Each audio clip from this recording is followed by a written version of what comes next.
नमस्कार, हिमाचल समाचार में आपका स्वागत है। आज के मुख्य समाचार। विधानसभा के मॉनसून सत्र के 10वें दिन की शुरुआत प्रश्नकाल से। प्रश्नकाल के दौरान मुख्यमंत्री ने दिए महत्वपूर्ण प्रश्नों के उत्तर। और अब समाचार विस्तार से। हिमाचल प्रदेश विधानसभा के मॉनसून सत्र के 10वें दिन की शुरुआत आज प्रश्नकाल से हुई।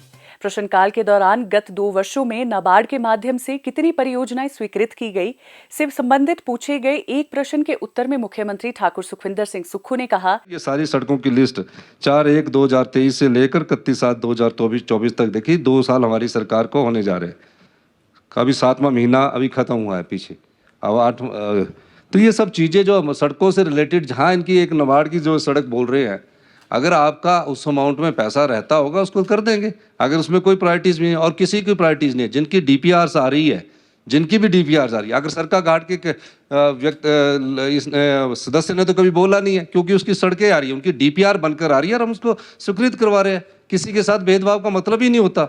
हमारी सरकार किसी से भेदभाव करने की नहीं, आप पढ़िए कि किसी से भेदभाव करने का नहीं रखती है। अगर आपकी अमाउंट बचता होगा 175 करोड़ रुपया, उसमें कुछ भी रहता होगा तो आपकी सड़क को भी उसमें डाल दिया जाएगा। और दूसरी, हमने 20 करोड़ आपको एक्स्ट्रा दिया है, 10 करोड़ मेंटेनेंस के और इलेक्ट्रिकल व्हीकल्स के भी दिए। तो उन दोनों प्रायोरिटीज में आप एक प्रायोरिटी और भी दे सकते हैं। सहारा तथा हिमकेयर योजनाओं की अद्यतन स्थिति से संबंधित पूछे गए एक प्रश्न के उत्तर में मुख्यमंत्री ने कहा, व्यवस्था परिवर्तन में हिमकेयर में जब देखा गया कि सरकारी कर्मचारी और सरकारी अधिकारियों को डीए तो नहीं दिया गया, लेकिन हिमकेयर योजना को प्राइवेट जो संस्थान थे, उन प्राइवेट संस्थानों के हाथ ज़्यादा पैसा देने के लिए बना दिया गया। मैं ये बात इसलिए कह रहा हूँ कि प्रदेश में माननीय पूर्व मुख्यमंत्री जी खुद ही स्वीकार कर चुके हैं कि सीटी स्कैन, पैट स्कैन को 3-3 महीने लग जाते हैं। और इस व्यवस्था को देखते हुए हमने हिमकेयर योजना लाई है।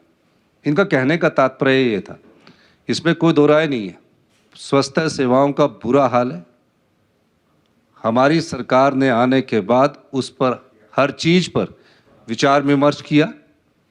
मैं माननीय हेल्थ मिनिस्टर का धन्यवाद करना चाहूँगा। अभी हमने ये पाया कि जितने भी हॉस्पिटल्स हैं पूरे प्रदेश में, वो ट्रांजिशन हॉस्पिटल बन गया, ट्रांसफर हॉस्पिटल बन गया। पेशेंट आता है, नूरपुर से चलेगा या कांगड़ा से चलेगा या मंडी से चलेगा, कुल्लू से चलेगा, और उसके बाद वो ट्रांसफ़र पीजीआई को हो जाता है। और किसी के पास तो बेचारों के पास पैसे भी नहीं होते, वो लोन उठाता है। हिमकेयर योजना से फ़ायदा किसको हुआ? पहली बार हिमाचल प्रदेश में 137 निजी हॉस्पिटल खुल गए। क्या हमारे हॉस्पिटल्स इतने मजबूत नहीं हो सकते थे जो सरकारी थे? और हमने 1150 करोड़ रुपया वो हिमकेयर के नाम पर निजी अस्पतालों को दे दिया। हिमकेयर योजना में हमने पाया कि प्राइवेट हॉस्पिटल्स वाले रोज फ़ोन कर रहे हैं कि हमारे बिल दे दीजिए। हर्निया का ऑपरेशन होता है, कहते हैं कि पैकेज ही लेना पड़ेगा, खर्चा 25,000 रुपया है, बिल बन रहा है 1 लाख का। हमने फैसला किया कि हमारे जो डॉक्टर्स लोग हैं, जो वर्ल्ड रिनाउंड है, चाहे आईजीएमसी में है, चाहे टांडा में है, चाहे प्रदेश के कहीं और जगहों में लगे हैं, उनको स्ट्रेंथन किया जाए। और पहले चरण में हमने इस वर्ष दोनों आईजीएमसी मेडिकल कॉलेज और टांडा मेडिकल कॉलेज को मजबूत करने के लिए हमने आगे बढ़े। हमने कहा कि वर्ल्ड प्रैक्टिस क्या है। हम नर्सिस से मिले, उन्होंने कहा कि एक नर्स 12 पेशेंट को देखती है। अब 12 पेशेंट को जो नर्स देखेगी, एक डॉक्टर जो एसआर करता है 72 घंटे की ड्यूटी देता है, 48 घंटे ड्यूटी देता है। आप बताइए, 8 घंटे बाद तो वैसे ही माइंड थक जाता है। हमने उस व्यवस्था को परिवर्तन किया और आज हम आईजीएमसी में तकरीबन 400 कुछ पोस्टें और टांडा में 450 पोस्टें हमने स्वीकृत कर दी है। हम अपनी स्ट्रेंथनिंग कर रहे हैं, आउटसोर्स नहीं है ये, इसको हम रेगुलर भरेंगे। 200 डॉक्टर हमने पब्लिक सर्विस कमीशन के थ्रू भरने के लिए प्रक्रिया शुरू कर दी है, क्योंकि हम चाहते हैं कि अच्छी क्वालिटी का इलाज हिमाचल प्रदेश के जनता को मिले। इसलिए हमने जब निजी हॉस्पिटल्स का पता किया तो निजी हॉस्पिटल्स के पैकेज की छानबीन चल रही है। ये ठीक है कि इसमें लिखा गया है कि अनियमितताएं नहीं है, माननीय सदस्य सुधीर शर्मा जी ने पूछा है, लेकिन ऐसी शिकायतें भी मिली है कि अनियमितताएं पाई गई है। कैबिनेट सब कमेटी हमारी देख रही है और किसी हॉस्पिटल का तो बिल इतना है, मैं आप इसी में पढ़ लीजिए, जिस हॉस्पिटल के पास इतना इंफ्रास्ट्रक्चर ही नहीं है, अब जिस हॉस्पिटल के पास इतना इंफ्रास्ट्रक्चर ही नहीं है, अल्ट्रासाउंड नहीं है, सीटी स्कैन नहीं है, कितनी सीटी स्कैन की मशीन्स है। तो ये सब चीज़ों पर हम देख रहे हैं और मैं आपको कहना चाहता हूँ हमारी सरकार पारदर्शिता से इस जो हाँ प्राइवेट निजी हॉस्पिटल्स के हैं उसमें कैबिनेट सब कमेटी अपने पास सारा डॉक्यूमेंट्स चेक करेगी और उसके बाद आगे अगर बढ़ना होगा हमारी सरकार उसमें आगे भी बढ़ेगी। इसी के साथ आयुष्मान भारत केंद्र सरकार की योजनाएं हैं, उसमें भी धांधलियां हुई है।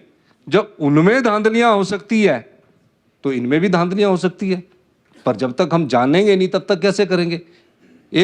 मैं ये इस जवाब में लिखा है कि टोटल अभी भी जो आप पेंडिंग लाइबिलिटीज़ है 355 करोड़ की है। पिछले कल ही मैंने 60 करोड़ की रिलीज की है ताकि आईजीएमसी में, टांडा में और पीजीआई में कोई आम आदमी, गरीब आदमी को नुकसान ना पहुंचे। इसलिए हमने उसके एक वर्ष में जो हमारा इसमें रिप्लाई में लिखा है, हमारे पास अभी जो पेंडिंग पेमेंट है वो प्राइवेट हॉस्पिटल की अभी भी 127 करोड़ रुपये है और गवर्नमेंट हॉस्पिटल की 227 करोड़ है। जबकि गवर्नमेंट हॉस्पिटल में, मैं किसी पर निजी हॉस्पिटल पर कटाक्ष नहीं करना चाहता, गवर्नमेंट हॉस्पिटल में लगने वाले डॉक्टर टेस्ट के थ्रू आते हैं, डेडिकेटेड होते हैं, निजी हॉस्पिटल वाले भी होते हैं। लेकिन हमें ये देखना कि अपने जो गवर्नमेंट हॉस्पिटल है उनको स्ट्रेंथन करना हमारा दायित्व भी है। प्राइवेट हॉस्पिटल में अभी हमने डायलिसिस की सुविधा दी है क्योंकि उसका रेट 1500 रुपया डायलिसिस का फिक्स है। सहारा योजना एक अच्छी योजना लेकर आए थे। हमारी सरकार बड़ी संवेदनशील है। हमने अनाथ बच्चों के लिए जिनके माता नहीं है, पिता नहीं है, हिंदुस्तान का पहला राज्य बना, उन अनाथ बच्चों को चिल्ड्रन ऑफ द स्टेट दिया। आज हमने विधवाओं के बच्चों को, डॉक्टर बनना चाहता है, इंजीनियर बनना चाहता है, उसकी पढ़ाई का पूरा खर्चा हिमाचल प्रदेश में हमारी सरकार उठाएगी और जहां हॉस्टल नहीं होगा वहां 3000 रुपया हॉस्टल के लिए भी हमारी सरकार उठाएगी। सहारा योजना माननीय पूर्व मुख्यमंत्री के द्वारा उठाएगी, अच्छी योजना है, लेकिन इसमें भी हमें देखने की जरूरत है, क्या सही में बिस्तर में लेटा हुआ व्यक्ति को सहारा की जरूरत है? बिस्तर में लेटे हुए व्यक्ति को सहारे की जरूरत है, जो चल नहीं सकता उसको सहारे की जरूरत है, जो व्हील चेयर में चलता है उसको सहारे की जरूरत है। हम इन सब जो कैटेगरीज है इसका हम सारा अध्ययन कर रहे हैं और उनको हम किसी भी प्रकार की सहारा योजना से वंचित नहीं करेंगे। इसमें भी कुछ चीज़ों की हमारे पास थोड़ी बहुत शिकायत आई है कि कई लोगों ने हॉस्पिटल से ऐसे सर्टिफिकेट बना लिए हैं जो उंगली भी कटी है, उसका भी सहारा योजना के तहत उन्होंने सर्टिफिकेट बनाया हुआ। हाँ, मैं इसमें 32 मैं आपको कहना चाह रहा हूँ, अगर कोई बेड पर लेटा होगा, कोई चलने के काबिल नहीं होगा, आपकी इस योजना को और मजबूत किया जाएगा। और हिमकेयर का भी मैं कहना चाहता हूँ, हमारी सरकार हिमकेयर योजना को बंद करने के लिए नहीं है कि हिमकेयर योजना को हम बंद करेंगे। आप उसमें कैसे सुधार करना है, क्या हमें प्रीमियम फिक्स करना है या नहीं करना है, नहीं करना तो हमने किन सुधारों के साथ आगे बढ़ना है, किन रिफॉर्म्स के साथ आगे बढ़ना है, इसके बारे में मैं और माननीय हेल्थ मिनिस्टर साहब ने चर्चा की है। और मैं इस मंच के माध्यम से सभी सदस्यों को ये भी आश्वासन देना चाहता हूँ, मैंने बार बार कहा है, हम हिमाचल प्रदेश में बेस्ट हेल्थ सिस्टम को डेवलप करने की दिशा में आगे बढ़ रहे हैं और हमने रोबोटिक सर्जरी है, लेटेस्ट टेक्नोलॉजी मेडिकल की जो एम्स है उसके साथ हमारा समझौता हुआ है दिल्ली का एम्स के साथ, और हम बेस्ट आने वाले 1-2 साल में अच्छी हेल्थ सर्विस देने की दिशा में आगे बढ़ रहे हैं। और जो पीएससी में डॉक्टरों की पोस्टें भी खाली है, नर्सिस की पोस्टें भी खाली है, हर विधानसभा क्षेत्र में हमने 68 स्वास्थ्य संस्थान, आदर्श स्वास्थ्य संस्थान बना रहे हैं। हम उसमें डॉक्टरों की नियुक्ति कर रहे हैं।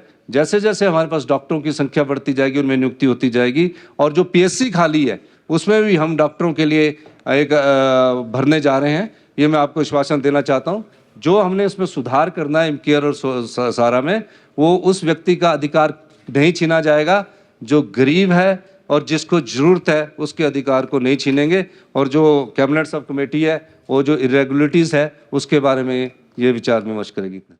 हिमाचल समाचार देखने के लिए सब्सक्राइब करें यूट्यूब चैनल हिमाचल समाचार, लाइक करें Facebook page information and public relations department Himachal Pradesh और सीएमओ हिमाचल, फॉलो करें एक्स @DPRHP और सीएमओ हिमाचल, फॉलो करें इंस्टाग्राम @DIPR हिमाचल और सीएमओ हिमाचल, विजिट करें वेबसाइट www.himachalpr.gov.in। इस अंक में इतना ही, कल फिर होगी मुलाकात। दीजिए इजाजत, नमस्कार।